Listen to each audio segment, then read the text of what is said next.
o que a Bíblia diz assim, ó, vocês não estão debaixo da lei, mas vocês estão debaixo da graça. E por causa disso, o pecado não terá domínio sobre vocês. O que é a lei e o que é a graça? Todo cristão, quando ele nasce de novo, ele recebe o Espírito Santo. A Bíblia diz em 1 João que o que é nascido de Deus, ele não vive na prática do pecado. Tá. Porque dentro dele nasceu uma divina semente, que é o Espírito Santo. Então ele não pode viver mais na prática do pecado, porque ele não consegue mais. Por isso que é o processo da santificação. Entendeu? Que é a obra que Deus começa a fazer na vida da pessoa.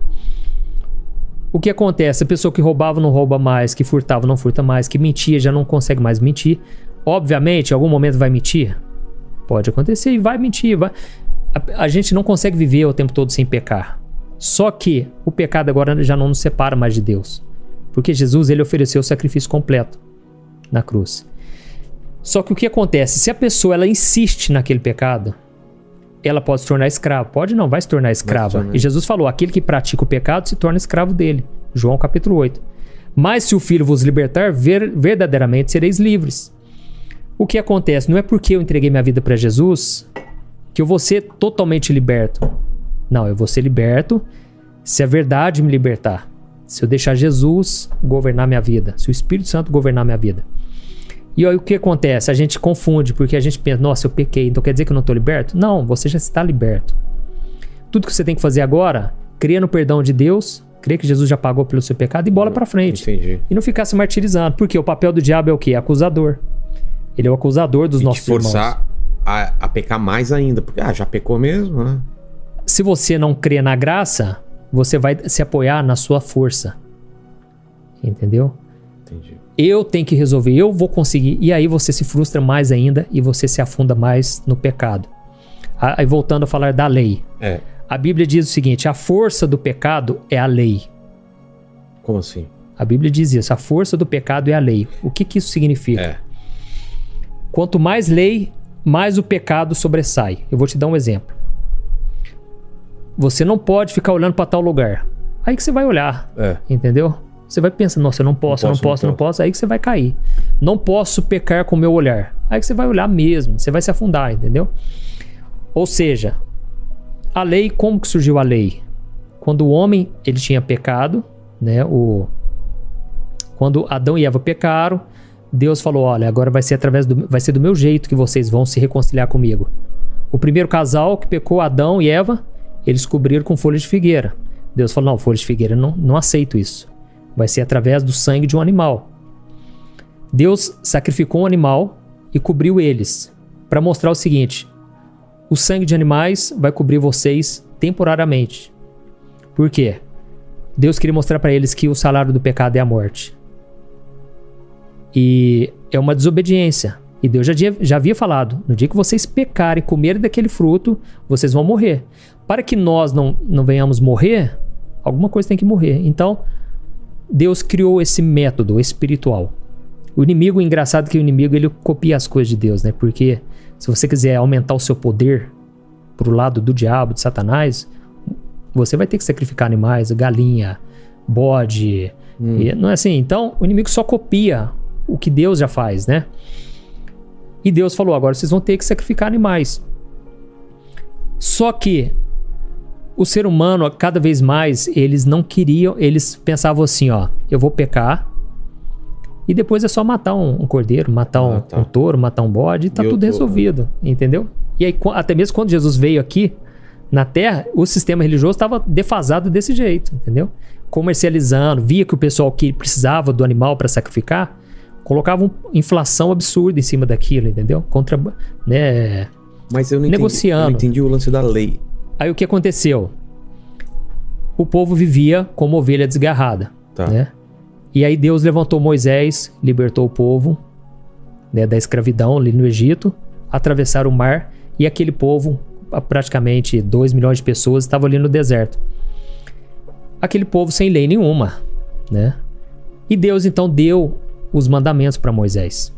Ele deu os 10 mandamentos, e não só ele, mas eles falam que são mais de 600 leis no Antigo Testamento. Ah, é? Leis cerimoniais, leis de higiene. Por exemplo, tem uma lei que ele fala assim, olha, Se vocês verem um cachorro morto na rua, vocês não comem, dá pro vizinho de vocês, dá para outros povos vizinhos. Então tem muita lei que é difícil entender e nem tem que procurar entender, é só para você ter um conhecimento. Mas por quê? Porque eram leis de higiene. Deus sabia que ele pode trazer contaminação. Os outros povos não seguiam as leis do povo de Israel. Entendeu? O que acontece? Quando Deus deu a lei, até então eles não tinham noção o que era pecado ou não. A não ser a consciência do coração. Entendi. Eu vou te dar um exemplo. Se um índio estiver lá na Mata Atlântida lá tal, de repente ele mata o companheiro dele. Ninguém falou pra ele que matar é pecado. Mas é uma lei de Deus, não matarás. Só que no coração dele já acusa. Entendi. Fiz algo que não devia ter feito. E você entendeu? Segundo o apóstolo Paulo, aqueles que não conheceram a palavra de Deus, não conheceram Jesus, serão julgados de acordo com a lei da consciência. A Bíblia não fala muito sobre isso, mas enfim, vamos voltar aqui. Quando Deus entregou a lei para Moisés, o povo falou assim, olha, pode ficar tranquilo, nós vamos te obedecer em tudo. E Moisés, ele ficou 40 dias no Monte Sinai, aprendendo com Deus, tendo um relacionamento íntimo com Deus, ficou em jejum, foi algo sobrenatural. O que aconteceu ali? Ali Deus mostrou para ele tudo, né, o plano dele, inclusive as leis. Quando o povo viu todo aquele mover, né, porque a terra estremeceu, o monte estremeceu, quem tocasse no monte podia morrer, e Moisés ficou lá. Naquele momento, o povo que já tinha ouvido os 10 mandamentos, eles falaram para Arão, olha, cria um Deus para nós, porque Moisés, eu acho que ele já demorou demais, e acho que ele nem vai nem voltar, já deve ter morrido por lá, e eles criaram o Deus deles, ou seja, isso mostra pra gente o seguinte, você pode querer vencer o pecado, você pode querer obedecer, não, eu quero, mas você não consegue. Por quê? O propósito da lei é para mostrar que você não é nada sem Deus, para mostrar que você, se não for a graça e a misericórdia de Deus, você vai ser consumido. E é por isso que Paulo diz, aqueles que quiserem ser justificados pela lei, é loucura, é querer ser condenado, porque se você falhar em um só... ferrou, acabou. Entendeu? Você entendeu? Então, a lei... Essa é a lei. E aí depois explicar a graça, né? Essa é a lei. Coisa. A Bíblia diz, a lei veio por Moisés, a graça veio por Jesus. Nós estamos numa nova aliança agora. Com Jesus muda tudo. Até Jesus era a lei. Era a lei. Até mesmo quando Jesus estava aqui na terra, ainda era a lei. Foi somente a partir da morte dele e da ressurreição que começou a graça. A lei, ela veio para revelar o pecado em você. Pô, agora eu sei que eu sou pecador.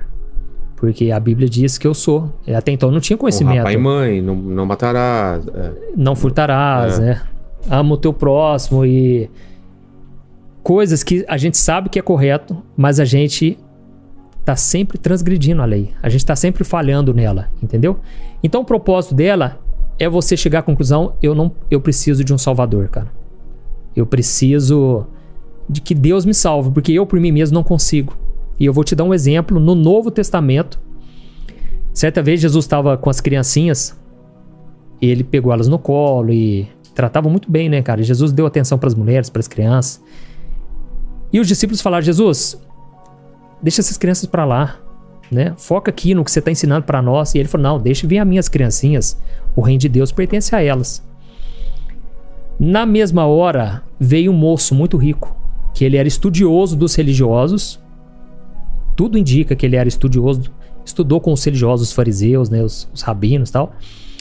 E ele chegou e se prostrou diante de Jesus e falou, bom mestre, o que eu tenho que fazer para ser salvo? Com certeza ele viu em Jesus um religioso diferente, amoroso, porque os outros que eram voltados só para a lei, não pode isso, não pode aquilo outro, cheio de regras. Eram homens ranzinzas, julgavam os outros o tempo todo, achavam que eles eram dono do céu, por serem descendentes de Abraão. Jesus falou, vocês estão achando que só porque vocês acham que são descendentes de Abraão, vocês vão herdar o reino de Deus? Não é assim não. As prostitutas, os cobradores de impostos, estão passando na frente de vocês. Vocês são porteiros do céu, na verdade. Vocês não vão entrar e não estão deixando os outros entrar. Então Jesus, quando você vê Jesus bravo, é contra essa raça, entendeu? E é engraçado, né? A gente tentar imaginar Jesus, que é Jesus bravo, né? Irado, né?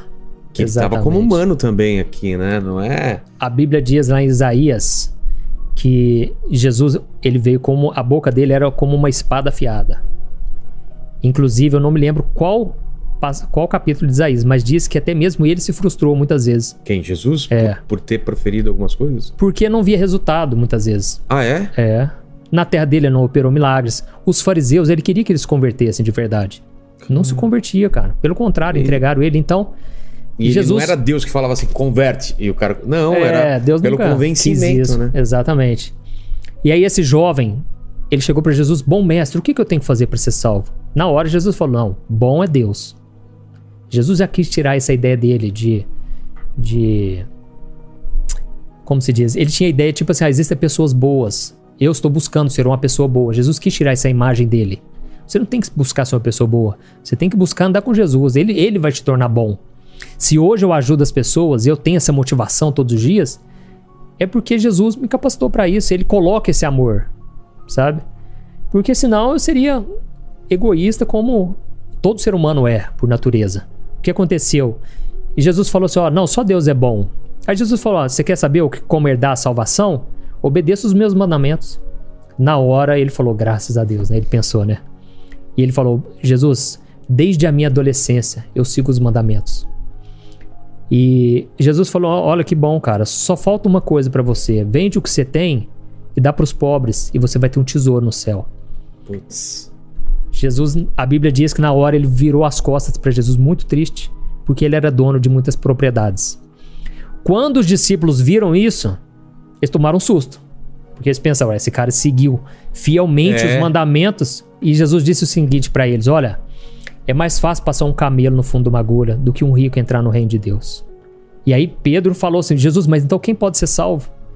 E ele falou, para o homem isso é impossível, mas para Deus todas as coisas são possíveis. Jesus já estava falando, profetizando a respeito dele mesmo. Ele ia tornar possível isso.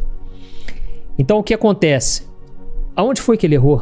Se o cara seguia fielmente, ele não amou a Deus sobre todas as coisas. Porque Jesus disse, ou você ama a Deus ou você ama o dinheiro. Você não pode servir a dois senhores. Porque você vai odiar um e amar o outro, ou vice-versa. Ou seja, era um cara que seguiu fielmente. Com certeza era muito educado, boa pessoa. Não julgava ninguém, não tratava ninguém mal. Muito amoroso, tudo mais. Mas não amava a Deus sobre tudo, ele amava o dinheiro. E Jesus falou, só falta uma, cara. Você bateu na trave. E o que tem hoje em dia é o quê? Pessoas querendo querendo entrar. E Jesus falou, poucos vão entrar porque a maioria tá errando, cara, o alvo. Entendeu? E o que acontece? A lei, ela revela o seu pecado. Você recebe a lei, nossa, então quer dizer que é isso. E é por isso que quando você vai evangelizar alguém, é bom você falar primeiro da lei. Para a pessoa pensar, nossa, então quer dizer que eu não consigo, né? Eu não consigo me salvar. Exatamente. Graças a Deus, porque agora Jesus, ele já consegue por você. Você entendeu? Hoje em dia, a gente quer viver um evangelho tão light que a gente fala, não, Jesus te ama, cara.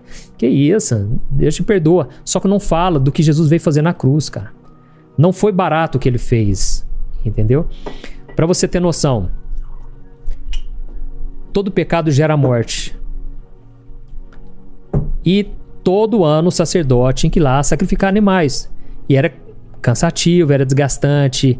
Quando Jesus veio, João Batista falou, esse é o Cordeiro de Deus, que veio tirar o pecado do mundo. Ou seja, não precisa mais sacrificar animal. Nunca mais.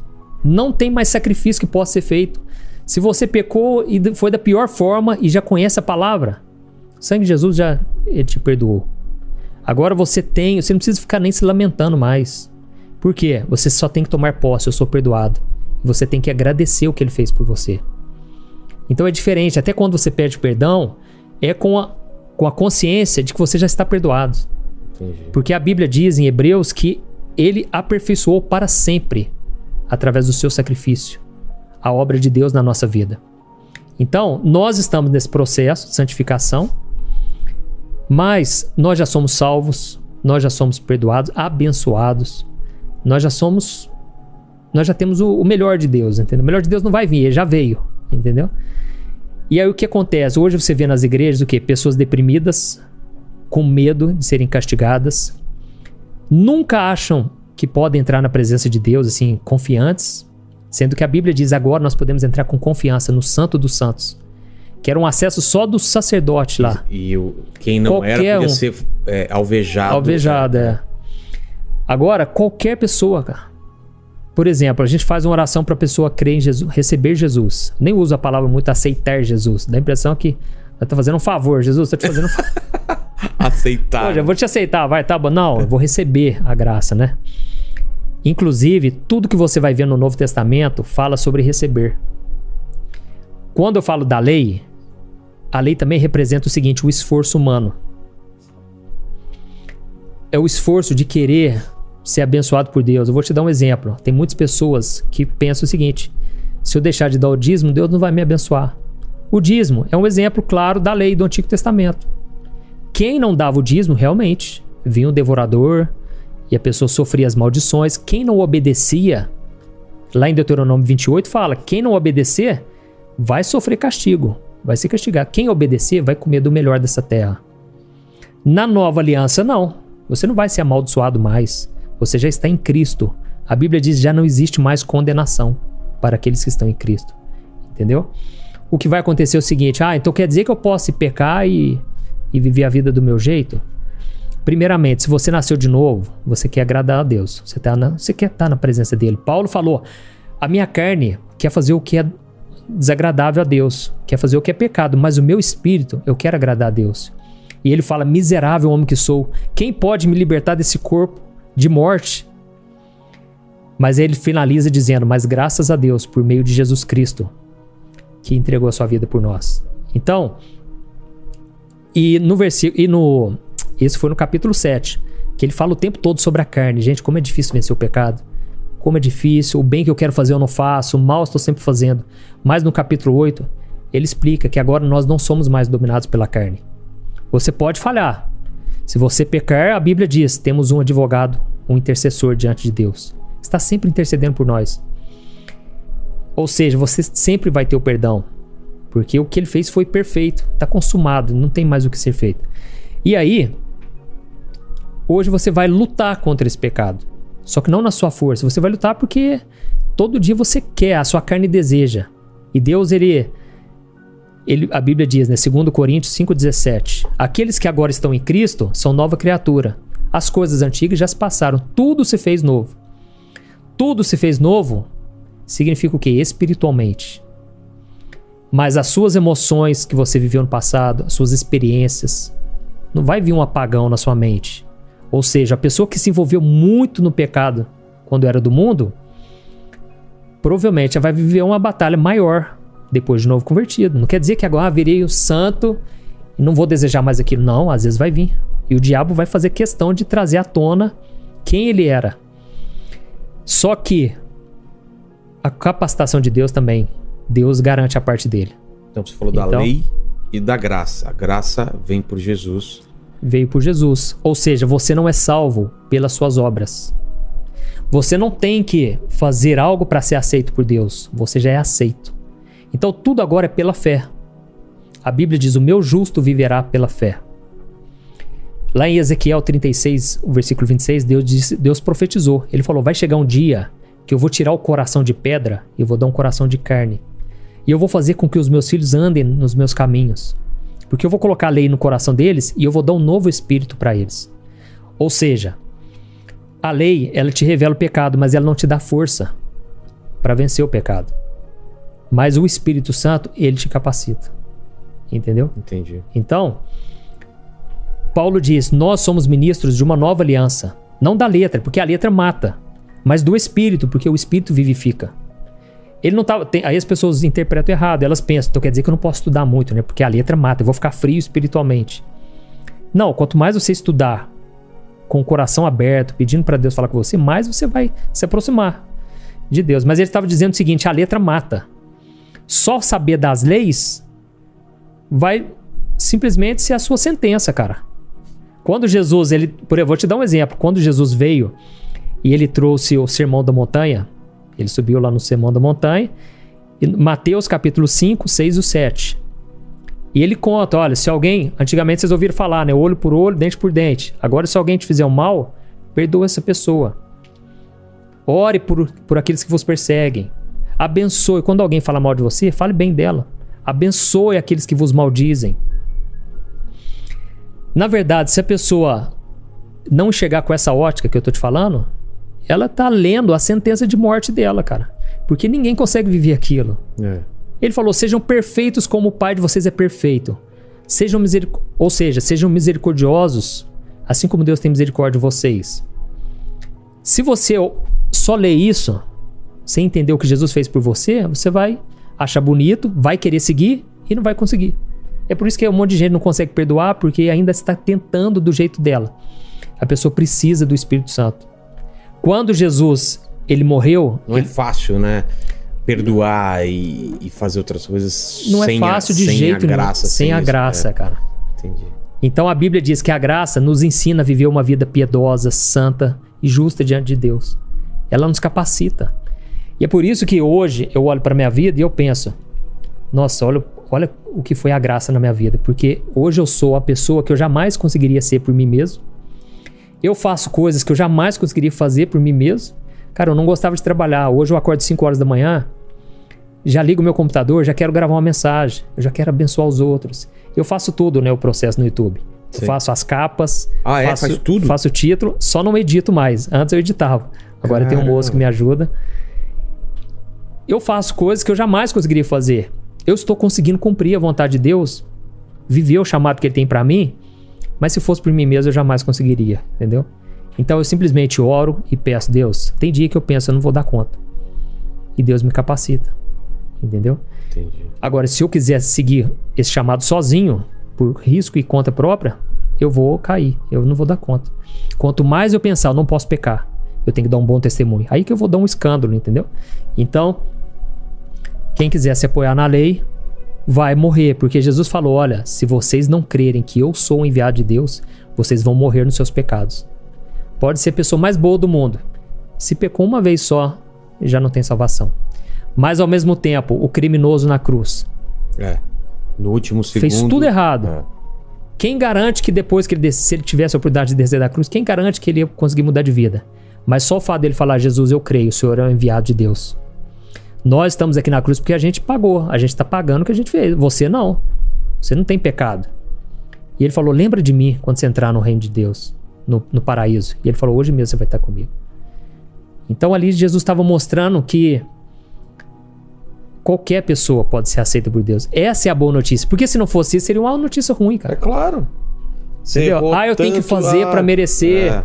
Não tem mais volta, já tô no inferno. Eu encontrei esses dias com um amigo meu de infância. Lembra que eu te falei que tinha um amigo meu que ficava em cima do muro? Sei. Esperando pra você ir pra gente brincar. E eu falei de Deus pra ele. Ele falou assim, Juninho, eu sou muito pecador, cara. Cara, eu não consigo. Me desculpa, mas eu não consigo. Eu vou, cara... Pela lei não, né? Se você não tem que consertar a sua vida, mudar a sua vida pra vir até Jesus. Não, vai até Jesus, cara. Depois... Ele vai mudar a sua vida. Entendeu? Jesus falou, sem mim nada podeis fazer, cara. Ele falou, eu sou a videira verdadeira. O meu pai é o agricultor. Se vocês estiverem comigo, vocês vão dar frutos. Se você estiver comigo, não na religião. Não adianta ir na igreja evangélica. Não é isso que vai mudar. Lá você vai ouvir sobre Jesus. Cabe a você seguir a ele ou seguir a religião. Entendi. Então, sem ele a gente não consegue, cara. Por isso que a Bíblia diz, lá em Gálatas 5, existem as obras da carne e os frutos do Espírito. Por que a Bíblia dá diferenciação? Obras e frutos. Porque obra é algo que demanda esforço. Demanda esforço. É do seu impulso carnal, humano, terreno. Frutos não. É algo gerado naturalmente.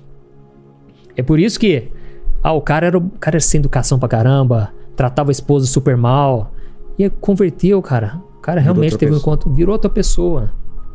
É porque quis mudar de vida. Não, é Jesus que tá operando nele, entendeu? Entendi. Então, o que eu percebo que faz a diferença na vida do cristão é a visão que ele tem da graça. Da graça de Deus. Ele muda a visão dele sobre Deus, porque ele começa a enxergar, nossa, Deus não é o Deus que quer castigar. A Bíblia diz que nem no Antigo Testamento, que era baseado na lei, Deus não tinha prazer na morte do ímpio. Ele falava, eu quero que vocês se convertam. Que vocês me obedeçam para vocês escolherem. Eu não consigo imaginar um Deus que tenha prazer no erro de alguém. Ou, você não seguiu o que eu tô falando, vou te castigar. Não consigo ver esse Deus.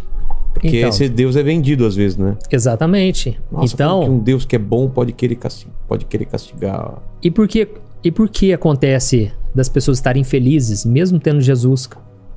Porque Jesus falou, vocês são bem-aventurados. Eu vim para que vocês tenham vida em abundância. Por quê? Porque eles estão seguindo regras. As pessoas vão na igreja, não estou falando todas, lógico, mas a grande parte é o quê? É baseada em campanhas, baseada em votos. A pessoa pensa assim, nossa, eu não posso falhar com a campanha. Se eu falhar, Deus não vai me abençoar. Então, se eu não tiver uma convicção na palavra, as pessoas vão me convencer, vão me aprisionar com regras, entendeu? Entendi. Então a gente tem que viver a graça. Lá em Hebreus capítulo 2, diz o seguinte: nós não devemos desprezar a bondade, a tolerância e a paciência de Deus, porque é a bondade de Deus que nos leva ao arrependimento. Deus é muito bom, Deus é misericordioso, Deus é Deus de graça. E é a bondade dele que nos convence. E quando eu li isso aí, eu achei muito interessante, porque eu pensei, gente, não é o castigo, o medo de ser castigado que me faz se arrepender? Isso aí, na verdade, gera um remorso só. Eu sinto culpa, nossa, eu fiz o que é errado, mas eu não me entreguei de verdade. Porque arrependimento é mudança de mentalidade. Eu não quero mais isso pra minha vida. Simplesmente, não convém mais eu praticar isso. Então é a bondade de Deus que nos convence do pecado. Só que essa bondade nem sempre é passar a mão na cabeça. A Bíblia diz, por exemplo, lá em Hebreus capítulo 12, que Deus é Pai e Ele nos disciplina porque Ele nos ama. E a gente não pode desprezar a disciplina dele, porque vai doer e vai ser ruim, mas depois vai trazer frutos na nossa vida. Entendi. Então, o que é aquilo que eu tinha te falado, eu me converti, entreguei a vida para Jesus e agora estou vivendo no pecado mesmo. Deus vai te disciplinar. Quer dizer que você sofreu um acidente? Não. Deus vai fazer eu pagar. Não, Jesus já pagou. Só que Ele vai te disciplinar. Primeiro, eu acredito, Deus fala com a gente no individual. Ele vai nos convencendo, meu filho, sai dessa. Esse ambiente não te convém. Ele traz pessoas que te falem isso direto ou indiretamente, às vezes também. Isso. Não vai mudar, não quer mudar? Aí às vezes Deus tem que usar alguém. Alguém percebe. Entendeu? O pastor que às vezes fica olhando o rabo de saia, alguém chipou, pastor. Esses dias eu ouvi Esses dias não, já faz um tempo.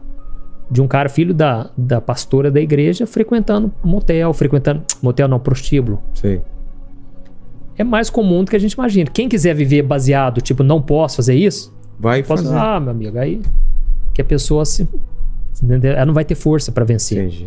É a dependência de Deus, é você orar, deixar a palavra transformar a sua vida, que você começa a experimentar a vontade de Deus, que é boa, perfeita e agradável. Entendi. Então, nem lembro o que eu tava falando. Não, você falou que só ia concluir isso daí quando a gente tá falando de graça e a lei. Da bondade de Deus. Aí o que acontece? Isso. Deus vai nos disciplinar, entendeu? E Deus já me disciplinou muitas vezes. A gente sente Deus falando com a gente, Deus nos chamando. Você fala, o disciplinar é como um pai, às vezes, dar um castigo, o que a gente chama de castigo. Não é um castigo, né? O meu filho, por exemplo, se ele fizer alguma coisa de errado, eu não vou maltratar ele. Não, mas, por exemplo, você tira o videogame dele. Ou você tira... Meu filho, quando ele tá muito manhoso, a gente tira a tablet dele e fica um tempo. É um castigo, mas ele entende que aquilo é errado. Primeira coisa, Deus, Ele não cria o mal. Deus não ele pode permitir, entendeu? Tá. Ele não joga uma doença pra alguém pra castigar. Exatamente. Inclusive, eu já vi pessoas, um moço que, depois de convertido, ele não abandonou essa vida sexual. E o que aconteceu? Teve uma doença sexualmente transmissível. Entendi. Entendeu? A Bíblia diz, no próprio livro de Hebreus, capítulo 12, trate as dificuldades como disciplina de Deus. Lá fala exatamente assim. Não foi que Deus permitiu, cara. Não foi Deus que deu aquela doença, mas ele sofreu a consequência de um ato, de um pecado. Exatamente. Entendi. Então, a gente não pode brincar com Deus, entendeu? E a gente não pode dar brecha, e tudo isso a gente tem que fazer porque a gente quer estar com Deus, não por medo, entendeu? Deus não quer essa ideia de que Deus vai nos castigar, isso aí não é de Deus, entendeu?